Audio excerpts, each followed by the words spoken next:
ខ្ញុំបាទសូមធ្វើការអនុញ្ញាតគោរពជំរាបសួរទៅកាន់ពុកម៉ែបងប្អូននិងទស្សនិកជនជាទីគោរពនៅក្នុងថ្ងៃនេះខ្ញុំបាទសូមពំនាំអារម្មណ៍ពុកម៉ែបងប្អូនមកតាមដានសម្ដាប់នៃជោគជតារិស័យដែលខ្ញុំបាទ Daily BMC បានធ្វើការដកស្រង់និងអានជូននៅក្បួនហោរាសាស្ត្រប្រចាំថ្ងៃបើមើលតាមតម្រាទិញរបស់បទិញរបស់នៅថ្ងៃអង្គារនេះរបស់នោះនឹងនាំក្តីអន្តរាយប្រើការលេខធ្លុះធ្លាយអស់អាសាបងដូច្នេះសូមពុកម៉ែបងប្អូនធ្វើការ comment នៅលេខសំណាងនិងពាក្យថាសាធុចំនួន3ដងរួចសៀចេញភ្លាមនឹងមានសំណាងល្អជាប់តាមខ្លួនរហូតនៅថ្ងៃអង្គារនេះផងដែរចំពោះការធ្វើដំណើរប្រកបរបររកស៊ីអស់លោកអ្នកត្រូវប្រកាន់យកទិសឦសានតែកុំចោលយាត្រាទៅទិសនិរតីគឺជាទិសអពមង្គលធ្វើកិច្ចការងារអ្វីមិនគួរប្រសើរឡើយចំពោះការអង្គុយឲ្យមានសេរីសួស្តីក្នុងការធ្វើពិធីសែនព្រេនឬក៏ធ្វើកិច្ចការងារអ្វីផ្សេងនៅក្នុងថ្ងៃអង្គារនេះលោកឲ្យអង្គុយនៅទិសខាងកើតបែរមុខទៅរកទិសនិរតីនិងទទួលបានជោគជ័យគ្រប់ក្រឡាទេសៈបើមើលតាមម៉ោងលៀបម៉ោងគ្រោះក្នុងការធ្វើដំណើរទៅទីជិតឆ្ងាយនៅក្នុងថ្ងៃអង្គារនេះលោកឲ្យធ្វើដំណើរចាប់ពីមាន់រងាវដល់ម៉ោង 6:30 នាទីព្រឹកគឺជាម៉ោង 02 ជាម៉ោងសុខសាន្តធ្វើដំណើរទៅណាមកណាបានសេចក្តីសុខសម្រាប់ម៉ោងនេះធ្វើដំណើរចាប់ពីម៉ោង 6:30 នាទីព្រឹកដល់ម៉ោង 11 ព្រឹកគឺជាម៉ោង 01 គឺមានន័យថាការធ្វើដំណើរឬធ្វើចំនួនផ្សេងមិនល្អឡើយគឺជាម៉ោងគ្រោះកាចនៅចន្លោះម៉ោងនេះមិនគួរធ្វើដំណើរទៅទីឆ្ងាយឡើយតែបើបានធ្វើដំណើរហើយសូមប្រុងប្រយ័ត្នចំពោះចរាចរណ៍ឲ្យបានខ្ពស់បំផុតធ្វើដំណើរចាប់ពីម៉ោង 11 ព្រឹកដល់ម៉ោង 2 រសៀលគឺជាម៉ោង 04 គឺមានន័យថានៅចន្លោះម៉ោងនេះគឺល្អណាស់ធ្វើអ្វីនឹងទទួលបានជោគជ័យគ្មានអ្វីមកយាយីបានទេមានតែលៀបសក្ការៈហូរចូលពេញបរិបូរណ៍ធ្វើដំណើរចាប់ពីម៉ោង 2 រសៀលដល់ម៉ោង 5 រសៀលគឺជាម៉ោងកាកបាទគឺមានន័យថាការធ្វើដំណើរទៅណាមកណាកើតក្តីអន្តរាយគួរប្រុងប្រយ័ត្នក្នុងការបណ្ដាក់ទុនរកស៊ីផ្សេងឬទុកដាក់របស់របរឲ្យបានត្រឹមត្រូវជៀសវាងការបាត់បង់ដោយប្រការណាមួយធ្វើដំណើរចាប់ពីម៉ោង 5 រសៀលដល់ម៉ោងចូលគេងគឺជាម៉ោងផ្នត់0ទទេគ្មានអ្វីសោះគឺមានន័យថាមិនបានទទួលលៀបអ្វីឡើយហើយក៏មិនបានជួបគ្រោះថ្នាក់អ្វីដែរសូមពុកម៉ែបងប្អូនធ្វើការតាមដានសម្ដាប់រីករាយជាមួយ Channel ខ្ញុំបាទដូចតទៅ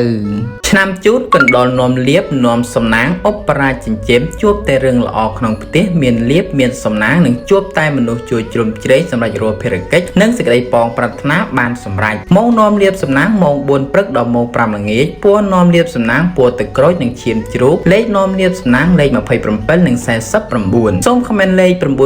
999 យកលៀបសម្បត្តិមហាសេដ្ឋីចំពោះឆ្នាំជូតនៅក្នុងថ្ងៃនេះដោយសារដួងរាសីរបស់លោកអ្នកស្រុតចុះដូច្នេះដំណើរជីវិតរបស់លោកអ្នកមិនទាន់ល្អប្រសើរប៉ុន្មានទេហេតុនេះនាំឲ្យមានការប្រែប្រួលទាំងអារម្មណ៍និងការងារមានការរៀងស្ទះច្រើនបើជាស្ត្រីមេផ្ទះងាយកើតចំនួនវិវាទណាស់ត្រូវចេះធ្វើកោធ្វើថ្លង់ទៅល្អប្រសើរសម្រាប់អ្នកប្រកបមុខរបរជួញដូររកស៊ីក៏មានសន្ទុះជឿនលឿនទៅមុខបន្តិចវិញហើយក្រៅពីនេះបើលោកអ្នកចង់បើករបរថ្មីតែងតែសមប្រកបដោយបំណងតែការធ្វើដំណើរទៅទីជិតឆ្ងាយឲ្យប្រយ័ត្នបញ្ហាអាក្រក់ណាមួយចូលយាយីបន្តិចរីឯសម្ព័ន្ធភាពស្នេហាប្រុសស្រីមានការជឿនលឿនទៅមុខប៉ុន្តែលោកអ្នកត្រូវប្រយ័ត្នពាក្យសម្ដីខ្លះទៅមិនមានចំនួនណាមួយកើតឡើងឆ្នាំឆ្លូវគោនាំលៀបនាំជ័យនាំសុភមង្គលសម្រាប់រាល់ភារកិច្ចនិងសេចក្តីប៉ងប្រាថ្នាបានសម្រេចហើយអនាគតខ្លាចជាអ្នកមានទ្រព្យសម្បត្តិស្ដុកស្ដំម៉ោងនាំលៀបសំណាងម៉ោង 5 ព្រឹកដល់ម៉ោង 6 ល្ងាចពណ៌នាំលៀបសំណាងពណ៌សនិងក្រហមលេខនាំលៀបសំណាងលេខ 1 និង 49 សូមខមមិនលេខ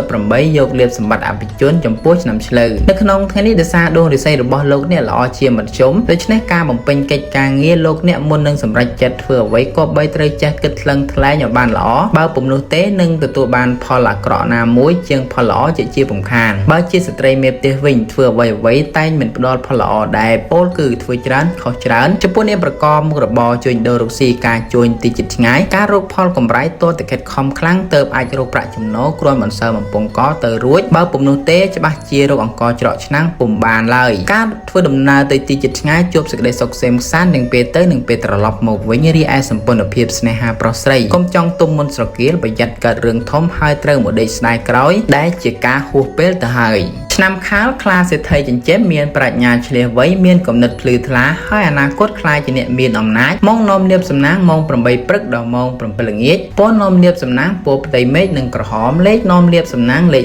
45និង66សូមខមមិនលេខ898យកលៀបសម្បត្តិអភិជនចំពោះឆ្នាំខាលនៅក្នុងថ្ងៃនេះដោយសារដួងរាសីរបស់លោកអ្នកឡើងខ្ពស់ត្រដែតដូច្នេះលោកអ្នកអាចមានដំណឹងល្អឲ្យសប្បាយចិត្តហើយធ្វើអ្វីក៏តែងតែជឿនលឿនទៅមុខផងបញ្ហាការងារនិងប្រកាសឃើញថាមានការជឿនលឿនទៅមុខគួរសមហើយតែងតែរីកចម្រើនឈានទៅដល់មួយកម្រិតទៀតចំណែកឯអ្នកប្រកបមុខរបរចេញដូររកស៊ីនៅក្នុងថ្ងៃនេះបើលោកអ្នកចង់ធ្វើការចូលហ៊ុនបោះទុនជាមួយអ្នកដទៃត្រូវចេះពិនិត្យឲ្យបានគ្រប់ជ្រុងជ្រោយបើពុំនោះទេអាចជួបផលអាក្រក់ណាមួយនៅថ្ងៃខាងមុខជាពំខានការធ្វើដំណើរទៅទីជិតឆ្ងាយមានសេចក្តីសុខសាន្តដោយសពម្ដងរីឯសម្ព័ន្ធភាពស្នេហាកំឡោះក្រមុំបើអ្នកចង់ផ្សំគុំគ្រួសារឬទំនាក់ទំនងស្នេហាពេលនេះជាឱកាសល្អប្រពៃល្អណាស់ឆ្នាំថោះទន្សាយមាសមានបារមីដេកជាប្រាជ្ញាឆ្លៀសវៃមានកិច្ចជួយជ្រោមជ្រែងអនាគតបានខ្លាយជាអ្នកមានទ្រព្យនិងមានអំណាចម៉ោងនាំលៀបសំណាងម៉ោង7ព្រឹកដល់ម៉ោង7ល្ងាចពណ៌នាំលៀបសំណាងពណ៌ទឹកក្រូចនិងសលេខនាំលៀបសំណាងលេខ77និង89សូមខមមិនលេខ989យកលៀបសម្បត្តិអ្នកមានជនខ្ពស់ចំពោះឆ្នាំថោះនៅក្នុងថ្ងៃនេះដោយសារដួងរាសីរបស់លោកអ្នកស្រុតចុះដូច្នេះមានផ្ដល់ផលល្អក្នុងការប្រកបកិច្ចការងារសំខាន់ឬធំដុំឡើយពីព្រោះថាផលមិនល្អងាយកើតឡើងចំពោះមុខអ្នកប្រកបមុខរបរជួញដូររកស៊ីនៅពេលនេះងាយមានបញ្ហាភ្លៀងភ្លាត់ណាស់ដូច្នេះបើចង់បើករបរថ្មីឬផ្លាស់ប្ដូរមុខរបរគួរតែមានការប្រយ័ត្នប្រយែងទៅមិនជាឥទ្ធិពលអាក្រក់ណាមួយមកវិញរាជការធ្វើដំណើរទៅទីជិតឆ្ងាយចូលប្រយ័ត្នក្រុមមនុស្សតាមយាយីព្យាបាទដោយប្រការណាមួយរាជបញ្ហាសេចក្តីស្នេហាកំឡោះក្រមុំមានការប្រទៀងប្រទើព្រោះម្នាក់មានចិត្តខ្លាំងរៀងខ្លួនហើយបើពុំព្យាយាមកាត់បន្ថយចំនួនវិវាទទេបញ្ហាចម្រូងចម្រាសពិតជាមិនអាចដោះស្រាយបានឡើយឆ្នាំរោងនាគរាជមានរិទ្ធមានអំណាចអ្នកតែងមានគំនិតជ្រះថ្លាប្រាជ្ញាវាងវៃប្រាថ្នាអ្វីបានសម្រេចធ្វើកិច្ចការងារតូចធំរមែងមានអ្នកជួយទំនុកបំរុងគ្រប់សពបែបយ៉ាងម៉ោងនាំលៀបសំណាងម៉ោង4ព្រឹកដល់ម៉ោង9យប់ពណ៌នាំលៀបសំណាងពណ៌ខ្មៅនិងក្រហមលេខនាំលៀបសំណាងលេខ69និង99សូមខមមិនលេខ777យកលៀបសម្បត្តិសំពៅលួងចំពោះឆ្នាំរោងនៅក្នុងថ្ងៃនេះដោយសារដួងរាសីរបស់លោកអ្នកល្អជាមធ្យមដូច្នេះដំណើរជីវិតរបស់លោកអ្នកងាយជួបបញ្ហាមិនល្អយីនាំឲ្យពិបាកឆ្លងកាត់ផងដែរការប្រកបការងារមានការលំបាកខ្លះងាយខ្លះតែក៏កើតក្តីសៅហ្មងមិនតិចដែរសម្រាប់អ្នកប្រកបមុខរបរជួញដូររកស៊ីវិញមានការរីកលូតលាស់ទៅមុខគួរសមតែយ៉ាងណាលោកអ្នកគប្បីមានការប្រយ័ត្នប្រយែងចំពោះការឲ្យអតិថិជនជពាក់ប្រាក់កាសបន្តិចព្រោះងាយត្រូវគេបោកប្រាស់ណាស់រាជការធ្វើដំណើរទៅទីជិតឆ្ងាយជួបសេចក្តីសុខសៀមសាន្តនឹងពេលទៅនឹងពេលត្រឡប់មកវិញរីឯសម្ព័ន្ធភាពស្នេហាកំឡោះក្រមុំកុំចង់ទុំមុនស្រគៀលប្រយ័ត្នកើតរឿងធំមានអ្នកណាជួយកើតឆ្នាំម្សាញ់ពោះទេវតានាំលៀបអបរាចិញ្ចឹមមានជ័យជំនះមនុស្សស្រឡាញ់រាប់អានច្រើនម៉ោងនាំលៀបសំណាងម៉ោង5ព្រឹកដល់ម៉ោង6ល្ងាចពណ៌នាំលៀបសំណាងពណ៌ក្រហមនិងសលេខនាំលៀបសំណាងលេខ21និង97សូមខមមិនលេខ989យកលៀបសម្បត្តិសំពៅលួងចំពោះឆ្នាំម្សាញ់នៅក្នុងថ្ងៃនេះដោយសារដួងរាសីរបស់លោកអ្នកឡើងខ្ពស់ត្រដែតដូច្នេះផ្ដល់ផលល្អសម្រាប់លោកអ្នកប្រកបការងារតូចធំនិងបើចង់ចាប់ផ្ដើមធ្វើការអ្វីមួយជាពេលវេលាល្អផងដែរការប្រកបការងាររកស៊ីជួញដូរមានការជឿនលឿនទៅមុខហើយអាចកើតផលកម្រៃត្រឡប់ទៅផ្ទះវិញបានគួរជាទីពេញចិត្តជានិច្ចការធ្វើដំណើរទៅទីជិតឆ្ងាយជួបសេចក្តីសុខសេមសាន្តដោយសពមួយដងរីឯសម្ព័ន្ធភាពស្នេហាកំឡោះក្រមុំបើចង់ទំនាក់ទំនងស្នេហាថ្មថ្មីតែសម្រេចជោគជ័យដោយគប់បំណងផងដែរឆ្នាំមមីសេះមេតបនំលៀបអបរាចិញ្ចឹមមានសំណាងឈ្នះរាល់មាសត្រូវគ្រប់ច្រកល្ហកឡើងបនឡើងស័កឡើងទូនីតិម៉ោងនាំលៀបសំណាងម៉ោង6ព្រឹកដល់ម៉ោង8យប់ពណ៌នាំលៀបសំណាងពណ៌សនិងក្រហមលេខនាំលៀបសំណាងលេខ19និង66សូមខមមិនលេខ168យកលៀបសម្បត្តិអុកញ៉ាចំពោះឆ្នាំមមីនៅក្នុងថ្ងៃនេះដោយសារដួងរាសីរបស់លោកអ្នកឡើងខ្ពស់ត្រដែតដូច្នេះសម្រាប់ស្ត្រីដែលធ្លាប់តែជួបបញ្ហាលំបាកកន្លងមកបានប្រែคล้ายមកជាធូរស្រាលវិញហើយប៉ុន្តែសម្រាប់បុរសបញ្ហាឧបទ្រពនៅតែយាយីធ្វើឲ្យមិនសូវសុខស្រួលប៉ុន្មានឡើយដោយឡែកសម្រាប់អ្នកប្រកបមុខរបរជួញដូររកស៊ីនៅក្នុងថ្ងៃនេះដែរដួងរាសីរបស់លោកអ្នកល្អប្រសើរម្ល៉េះហើយធ្វើអ្វីមានភាពកក់ក្ដៅឬក៏កាក់កបគួរសម រ រីការធ្វើចំនួនទីចិត្តឆ្ងាយដោយប្រមូលផលកម្រៃចូលមកផ្ទះវិញដោយគោលបំណងរីឯការធ្វើដំណើរទៅទីចិត្តឆ្ងាយជួបភាពសុខដុមទាំងពេលទៅនិងពេលត្រឡប់មកវិញរីឯសម្ព័ន្ធភាពស្នេហាកំឡោះក្រមុំកុំចង់លោលេងជាមួយនឹងលបែងកម្មគុណប្រយ័ត្នជួបព្យុះជីវិតនាថ្ងៃខាងមុខជៀសពំរួចហើយត្រូវមកខកអនាគតភ្លឺស្វាងអិតអំពើឆ្នាំមមេប្រពេមាសបារមីដេជះមានលៀបមានសំណាងคล้ายជាមហាសេដ្ឋីមហាសាលម៉ោងនាំលៀបសំណាងម៉ោង5ព្រឹកដល់ម៉ោង8យប់ពណ៌នាំលៀបសំណាងពណ៌សនិងលឿងលេខនាំលៀបសំណាងលេខ48និង59សូមខមមិនលេខ168យកលៀបសម្បត្តិទេវតាទ្រព្យចំពោះឆ្នាំមមេនៅក្នុងថ្ងៃនេះដោយសារដួងរិស័យរបស់លោកអ្នកស្រុតចោះដូច្នេះលោកអ្នកមិនគប្បីប្រើអារម្មណ៍តបប្រមល់មួម៉ៅឡើយពីព្រោះថាងាយនឹងកើតរឿងតូចតាចរីកដៀលដាលទៅធំវិញផងសម្រាប់អ្នកប្រកបមុខរបរជួញដូររកស៊ីឃើញថាបើចង់បើករបរថ្មីពិសេសការជួញទីចិត្តឆ្ងាយតែងផ្ដល់ផលល្អមកវិញជានិច្ចរីឯការធ្វើដំណើរទៅទីចិត្តឆ្ងាយមិនសូវមានសុវត្ថិភាពប្រមាណទេក៏បីបន្ថែមការប្រុងប្រយ័ត្នបន្តិចទៅល្អប្រសើររីឯសម្ព័ន្ធភាពស្នេហាកំឡោះក្រមុំមានតែការប្រែប្រួលបដូរផ្លាស់ពីព្រោះជួនកាលក៏ទោះតែងគ្នាជួនកាលក៏ផ្អែមល្ហែមគ្នាផងដែរឆ្នាំវោកស្វាមាសមានលៀបមានសំណាងប្រាថ្នាអ្វីតែងបានសម្រេចតែនឿយបន្តិចម៉ោងនាំលៀបសំណាងម៉ោង6ព្រឹកដល់ម៉ោង6ល្ងាចពណ៌នាំលៀបសំណាងពណ៌សនិងក្រហមលេខនាំលៀបសំណាងលេខ11និង91សូមខមមិនលេខ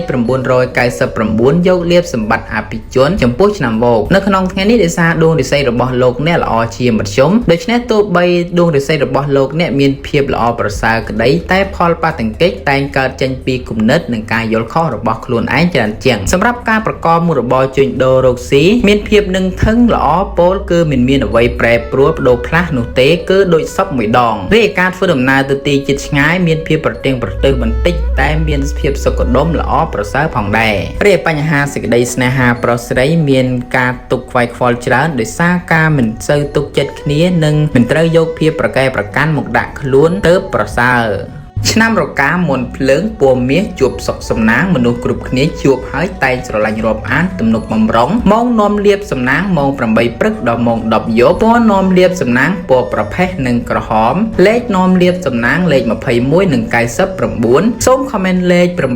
868យកលៀបកហបតីជនខ្ពស់ចំពោះឆ្នាំរកានៅក្នុងថ្ងៃនេះដោយសារដួងរិស័យរបស់លោកអ្នកឡើងខ្ពស់ត្រដែតដូច្នេះផ្ដល់ផលល្អសម្រាប់លោកអ្នកសម្រេចចិត្តក្នុងការចាប់ផ្ដើមប្រកបកិច្ចការងារអ្វីមួយពីព្រោះថាផលល្អតែងហុចមកវិញផងដែរចំពោះអ្នកប្រកបមុខរបរជួញដូររុស្ស៊ីមានការទិញចូលលក់ចេញគ្រាន់រស់រវើកគួរសមហើយផលកម្រៃទៀតសោតគ្រាន់កក់ក្ដៅជានិច្ចរីឯការធ្វើដំណើរទៅទីជិតឆ្ងាយមិនថាផ្លូវគោកផ្លូវទឹកផ្លូវអាកាសក្ដីជួបសេចក្ដីសុខសេមសានដោយសពមួយដងរីឯបញ្ហាសេចក្ដីស្នេហាប្រុសស្រីមានតែភាពផ្អែមល្ហែមនិងជឿនលឿនទៅមុខជានិច្ចឆ្នាំចស្នក់មានលៀបមានសំណាងពោពេញទៅដោយសុភមង្គលជាពិសេសអនាគតខ្លាយជាសេដ្ឋីកហបតីជនខ្ពស់ម៉ោងនាំលៀបសំណាងម៉ោង5ព្រឹកដល់ម៉ោង6ល្ងាចពណ៌នាំលៀបសំណាងពណ៌សនិងក្រហមលេខនាំលៀបសំណាងលេខ